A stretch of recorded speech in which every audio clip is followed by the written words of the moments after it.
Question of the Week from the Naked Scientists.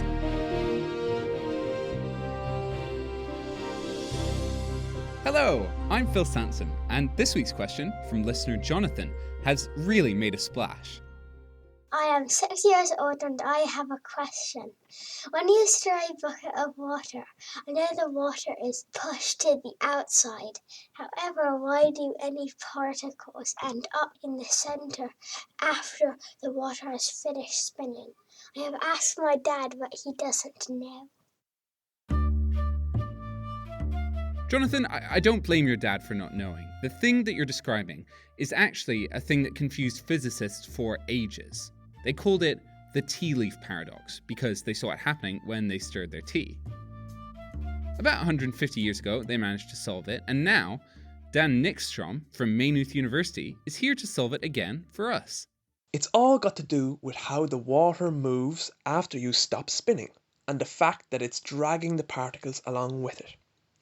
If you look at a clear bowl full of water from the side, you will notice that when you spin it, the sides go up really high and the centre goes down low.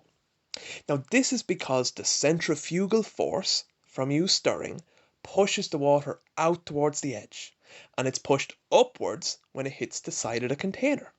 Centrifugal force is a force that pushes a spinning thing outwards, and it's often called a fake force, because what's really going on is the water just wants to move in a straight line, and it hits the edge of the bucket, and that just makes it look like it's being forced outwards. The result is this whirlpool with high edges.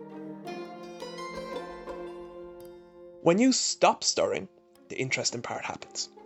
So the water at the edge and the particles that it's dragging along with it get pushed downwards by gravity. The water in the centre, in turn, goes back upwards. So this means the water at the edge flows down to the bottom, inwards to the centre, and back up to the top again. And this loop is repeated over and over and over, as it's all slowing down. The particles are dragged along like this too. It's all very complicated, but as it gets slower and slower, the force pulling the particles gets weaker and weaker until it's not able to fight against gravity and can't pull them up at the centre anymore. So this means they'll get dropped right there at the centre, one after the other.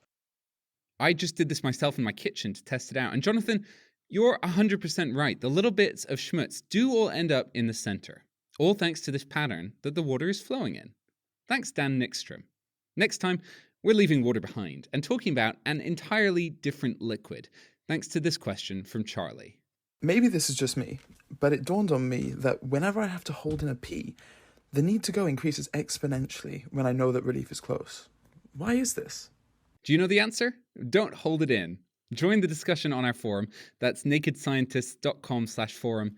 Or if you've got a question you'd like us to answer, email chris@nakedscientists.com or go use our web form at nakedscientists.com/question or come find us on Twitter or Facebook. And that's all. Until next time, goodbye.